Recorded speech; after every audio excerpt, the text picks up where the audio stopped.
Ça, c'est une certitude. Mais si vous interrogez aujourd'hui une femme, surtout les femmes, mais on voit de plus en plus les hommes, Madame, vous avez un cancer du sein, quelles sont les causes d'après vous? Qu'est-ce qu'elle vous sort? Le stress, en première position. Tout le reste, le surpoids, le tabac, le problème de la prise d'hormones absolument excessive, tout ça, elle ne le sait pas. Parce que ça a été caché, et c'est toujours caché par les laboratoires pharmaceutiques. Il faut savoir qu'aujourd'hui, vous avez des labos qui sont en train de proposer aux femmes la pilule en continu. En continu. Puisqu'elles ont un cycle que nous ne l'avons pas et qu'il faut, pour des raisons d'égalité, qu'elles n'aient pas de cycle puisque nous n'en avons pas.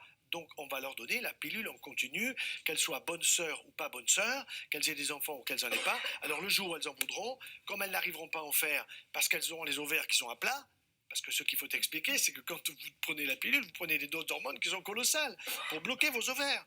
Vous prenez 20 à 50 fois la dose fabriquée par les ovaires de la femme. Et donc, à partir de ce moment-là, évidemment, elle n'ovule plus. Bon, donc, très bien, c'est une contraception, pourquoi pas, je suis tout à fait favorable, mais pas si elle rend malade les femmes. Et la grande cause dans le cancer du sein, il y a le stress. Oui, c'est tout à fait exact. Et de plus en plus, parce que nous vivons dans une société qui est de plus en plus stressée, il faut bien le dire. Hein. On apprend tous les jours que des catastrophes. Et ça, c'est stressant de manière presque inconsciente. Et puis, vous avez les autres facteurs, le tabac, le surpoids et les prises d'hormones, que ce soit avant la ménopause, ça s'appelle la pilule, que l'on donne à 15 ans. Au collège, hein, au collège, s'il vous plaît.